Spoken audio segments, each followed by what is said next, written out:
How to fix hotspot not working? Let's jump right into the steps. First, go ahead and open settings. Before that, open control center and try if your hotspot is working.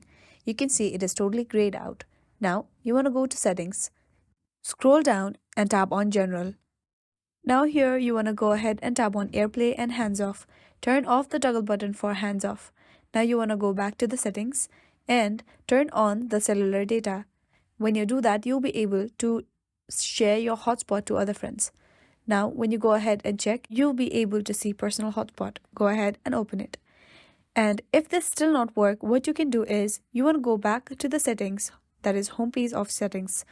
Tap on screen time, scroll down and tap on content and privacy restrictions. Turn off the toggle button for this. Now go back to this homepage of the settings. Then you want to go ahead and tap on cellular. Tap on network selection and then make sure it is set to automatic. And that might help you fix the problem. I really hope this video helped you out. Thank you so much for watching till the very end.